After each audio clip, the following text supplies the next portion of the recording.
One of the things that I grew up with when I was a kid was like going to camps. And I felt that it would be a good sort of starting point for education to start with that. And I think that's a very, very important mission in education, fun learning and creating that sort of opportunity for kids to explore, right? But I am very focused on the technology of education, which is online education. I think online is being underutilized.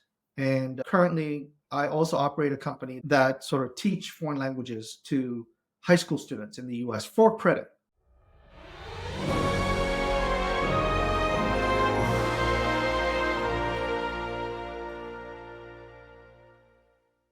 Welcome to Dear Workplace. I am so excited to have my friend Sam Paik here on the show, where we can dive all about continuing our conversations on Korean culture, education, and all that jazz. Think outside the box, all things that you could apply to anything, especially for education. It was also, helpful in trying to adjust new ways for kids to learn.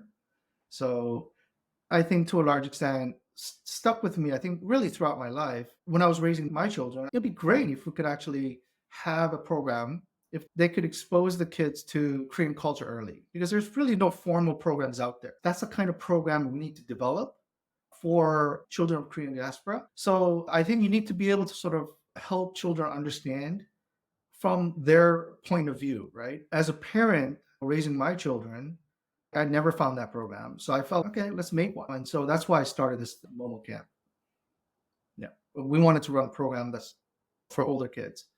And also, I think that age group is very important. That's like between ages of from 10 to 13. That's when also like kids wonder about like who they are.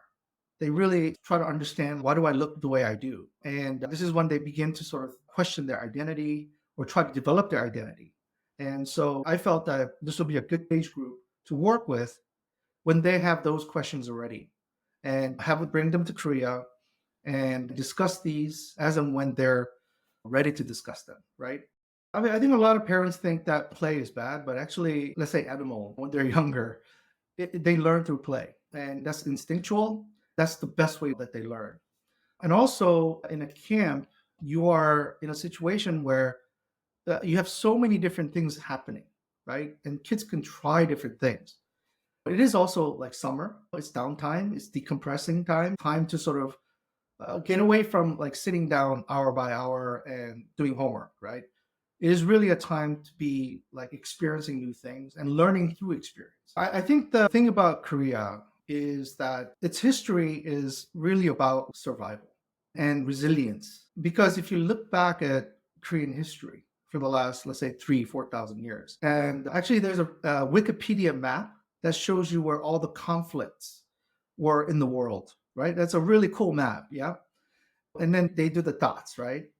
And then you look at the world map, and one of the busiest places or where there are a lot of dots are where Korea is, right? And there were so many times when I think Korea would not be Korea anymore, right? However, here we are. We're still here, right? And it's a very distinctive culture. And now it's a culture that's affecting and influencing world culture. And I think that's a pretty amazing thing.